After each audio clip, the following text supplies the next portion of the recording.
तो इस वक्त संसद की कार्यवाही पर हम रुख करते हैं, जहां बजट सत्र का जो दूसरा चरण है उसकी शुरुआत हो रही है। और आज मंगलवार के दिन किस तरह से सदन के अंदर कार्यवाही चल रही है, सीधी तस्वीरें आप देख रहे हैं लोकसभा और राज्यसभा की।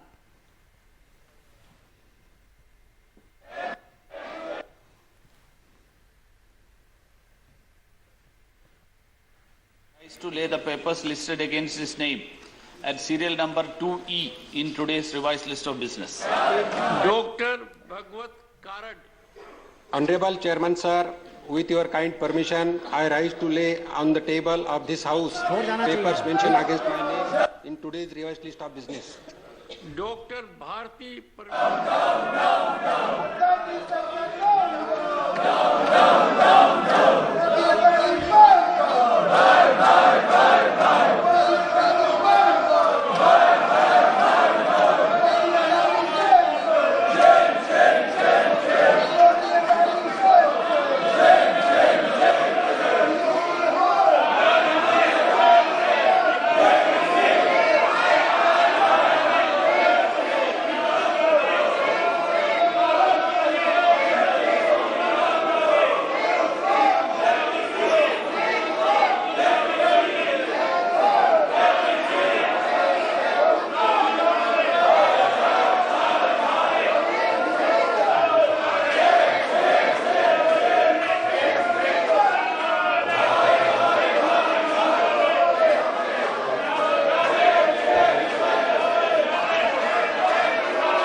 माननीय सदस्य, आप भी विराजिए, आप भी आसन पर जाइए।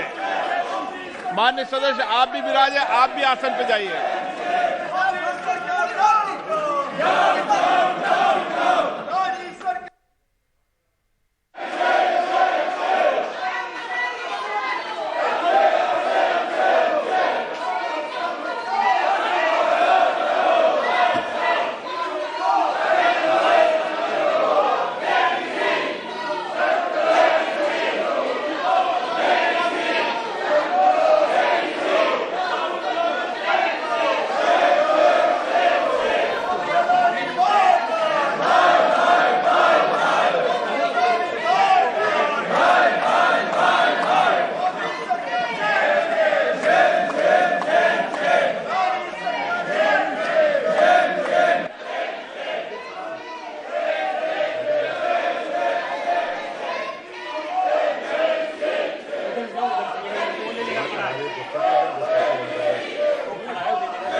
तो आप यहाँ पर देख रहे हैं लोकसभा और राज्यसभा की कार्यवाही शुरू हो गई, जहाँ एक तरफ राज्यसभा जो है सदन ठीक ठाक चलता हुआ दिख रहा है, वहीं लोकसभा में एक बार फिर से नारेबाजी हो रही है। लगातार हम देख रहे हैं किस तरह से गतिरोध बना हुआ है सत्ता और विपक्षी पार्टियों के बीच।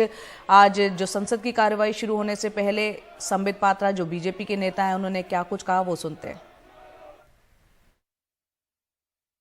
ये भारतीय जनता पार्टी का कर्तव्य है कि सड़क में भी और सदन में भी इस विषय को उठाए। हमारा स्पष्ट मानना है कि यह विषय नहीं है, यह षड्यंत्र है। This is just not a random issue, this is a conspiracy, a consistent conspiracy by the Congress party and the Gandhi family. क्योंकि यह पहली बार इस प्रकार से जाके लंदन में कह रहे हो हिंदुस्तान की डेमोक्रेसी के खिलाफ, ऐसा नहीं है। और ऐसा भी नहीं है कि राहुल गांधी बिना माफी मांगे निकल जाएंगे। माफी तो उन्हें मांगना ही पड़ेगा, हम मंगवा के ही रहेंगे। और वहीं दूसरी तरफ राहुल गांधी ने कहा है, एक बार फिर से ये कहा है कि सच जहां भी बोला जाएगा वो सच ही रहेगा। तो यहां पर आपको हम सीधा तस्वीरें बता रहे हैं, इसके जरिए पता चल रहा है कि लोकसभा की जो कार्यवाही है दोपहर 2 बजे तक के लिए स्थगित हो गई, क्योंकि उसकी शुरुआत ही हमने देखा किस तरह से नारेबाजी से शुरू हुई थी। जहां एक तरफ जेपीसी की मांग हो रही थी, वहां दूसरी तरफ राहुल गांधी के नाम को भी हमने सुना नारेबाजी में। जाहिर सी बात है सत्ता पक्ष जो है राहुल गांधी ने लंदन में जो बयान दिया उसकी माफी की मांग कर रहा है, वहीं दूसरी तरफ विपक्षी पार्टियां जेपीसी हिंडनबर्ग मामले पर बनाए जाने की बात कर रहा है। राहुल गांधी का वो बयान सुनाते हैं जिसमें उन्होंने कहा कि जो सच है वो सच रहता है, वो कहीं भी बोला जाए और वो सच बोलने से नहीं डरते, चाहे उनके दरवाजे पर कितनी ही पुलिस भेज दी जाए। By attacking democratic structures, by attacking the institutions of this country. The Prime Minister, the BJP and the RSS are attacking India.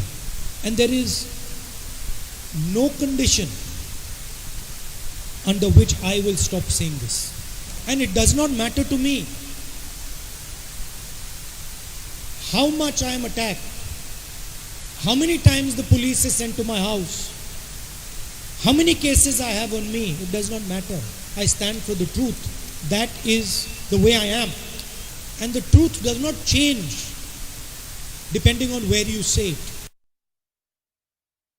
तो राहुल गांधी कह रहे हैं कि सच बदलता नहीं है, वो चाहे कहीं भी बोला जाए सच सच रहता है। हिमांशु शेखर संसद के अंदर मौजूद थे, अब वो बाहर है। हिमांशु, हमने देखा लोकसभा की कार्रवाई शुरू होते के साथ ही 2 बजे फिर से स्थगित हो गई। इससे पहले लोकसभा के स्पीकर की तरफ से कोशिश हुई थी दोनों पक्षों को समझाने की, लेकिन हम देख रहे हैं गतिरोध टूटने का नाम नहीं ले रहा है।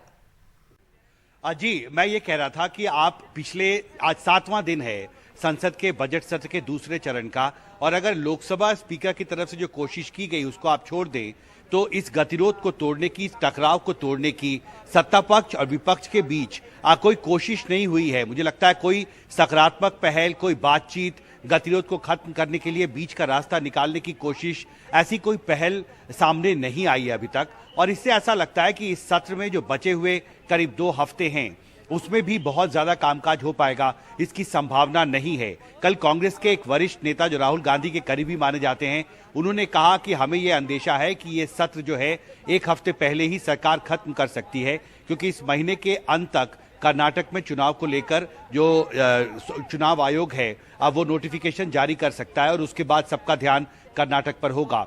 तो ये एक सेंटिमेंट है संसद में, क्योंकि कोशिशें हुई हैं, सरकार अपनी तरफ से पीछे हटने को तैयार नहीं, विपक्ष भी अपने स्टैंड से पीछे हटने को तैयार नहीं है। और इसलिए आज सुबह भी जब 14 पार्टियों की बैठक हुई थी मल्लिकार्जुन खड़गे के कमरे में, तो उसमें यह तय किया गया कि जो जेपीसी की उनकी मांग है उसको आज फिर प्रमुखता से लोकसभा और राज्यसभा में रखना जरूरी होगा, क्योंकि इस पर सरकार अभी तक अपना स्टैंड को स्पष्ट नहीं कर रही है। और सत्र शुरू होने से पहले संबित पात्रा ने जिस तरह के शब्दों का इस्तेमाल किया और जो राहुल गांधी ने कल बात कही थी, उसको अगर आप जोड़कर देखें तो बहुत साफ है कि राहुल गांधी अब माफी मांगने को तैयार नहीं। सरकार जब तक वो माफी नहीं मांगते सदन में उनको बोलने की इजाजत देने के लिए तैयार नहीं है। और दूसरी तरफ जो विपक्षी दल हैं उनके अपने अलग अलग मुद्दे हैं। अधिकतर विपक्षी दल जेपीसी की मांग पर अड़े हैं। आज भी 4 कांग्रेस सांसदों ने राज्यसभा में एडजर्नमेंट मोशन के लिए नोटिस दिए थे, जिसको चेयरमैन ने स्वीकार नहीं किया है। तो ऐसे में ये गतिरोध कैसे खत्म होगा, इसका कोई आसार अभी दिखता नहीं है। बिल्कुल, ये आसार नहीं दिख रहे। इस बीच राजीव रंजन हमारे सहयोगी हिमांशु, उन्होंने खबर भेजी है कि लोकसभा अध्यक्ष ने दोपहर 1 बजे सभी दलों की एक बैठक बुलाई है। उम्मीद करते हैं इस बैठक में वो समझा पाए, क्योंकि जो सांसद हैं, जनता के प्रतिनिधि हैं, दिल्ली यहाँ पर जो केंद्र सरकार का जो बजट है उसका दूसरा चरण है, कई अहम विधेयक यहाँ पर पास होने हैं, लेकिन हंगामे के चलते लगातार हम देख रहे हैं कार्यवाही नहीं चल पा रही है। बहुत बहुत शुक्रिया हिमांशु पूरी जानकारी के लिए।